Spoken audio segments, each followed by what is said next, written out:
Morning, everyone. My name is Doug Waterer, formerly the vegetable crop specialist at the University of Saskatchewan, now working as a private crop consultant, in this case doing some work in association with the vegetable growers of Saskatchewan.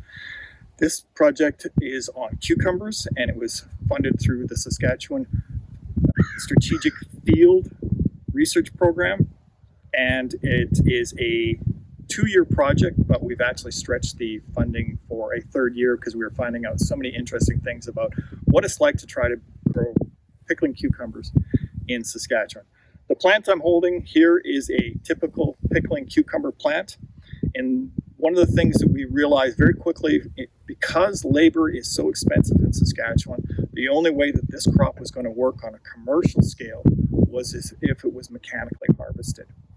But the problem with mechanically harvesting cucumbers is it's a one-shot deal. You only get to harvest the plants one time. So when you go in there to harvest the field, you have to make sure that the field is at exactly the peak in terms of its yield, but also in terms of the size profile of the cucumbers that are on the plant. And that was the first thing we learned, is that was tremendously challenging to try to figure out where was the optimum, because small cucumbers are actually tremendously valuable, but since they are so small, you don't get much in the way of tonnage. So that to try to strike that balance is going to take a lot of management and a lot of consideration as to how to optimize harvest timing. The other thing that we found very quickly in the project was that we were living under a misconception. We thought that the way that cucumbers would work was, you can see that this plant has set some cucumbers very early in its growth. Those are going to size up quite quickly. But our thought is that once these reached a certain size, that they were going to then allow the plant to start setting these subsequent fruit. And you can see that we could potentially have as many as 10 fruit forming on the plant. That was a mistake. What actually happens is these 2 fruit stay dominant. They just get bigger and bigger and bigger. And you can very quickly appreciate that they go from being a nice, reasonable sized pickling cucumber to a large gherkin to something that's basically the size of a watermelon and is completely unmarketable. So you're going to have to be very, very aware of the fact that your crop can go from peak timing through to basically an unmarketable mess in just a few days.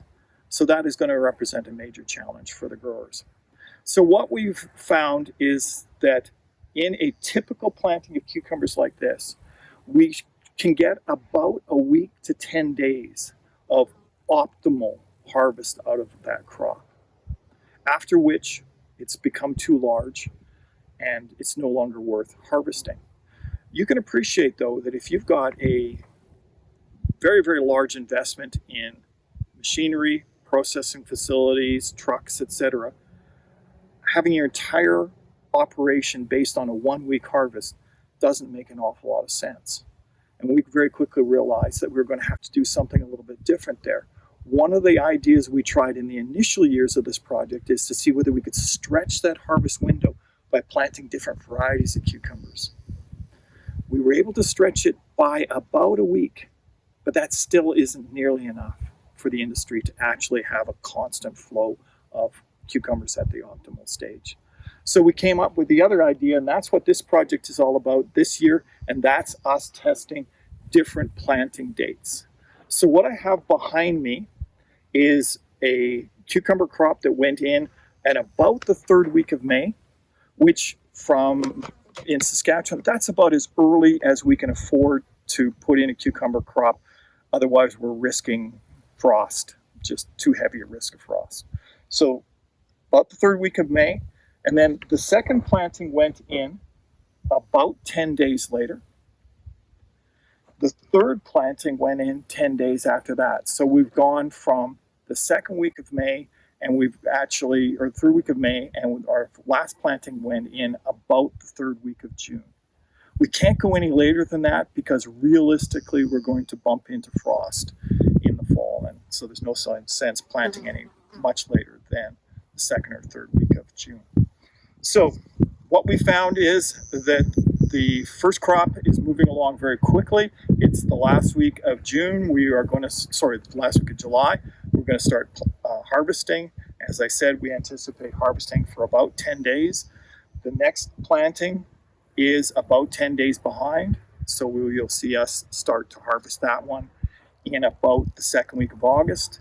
Anticipate getting 10 days of harvest after that, and then we will move into the third planting. So that will take us through the last 2 weeks of August, maybe into September, by which point realistically we can expect frost and the termination of the growing season. What you can see is by staggering the planting dates, at least in theory, we're going to extend our harvest window, our ability to supply a processing plant up to 4 to 5 weeks, whereas in a standard single planting, we're only going to be able to provide cucumbers to the processing plant for a single week to 10-day period of time. So the final objective of this project is to see whether by extending the harvest period, we'll be able to increase the productivity and also increase the financial stability of somebody that's seriously thinking about going into the pickling cucumber business in Saskatchewan.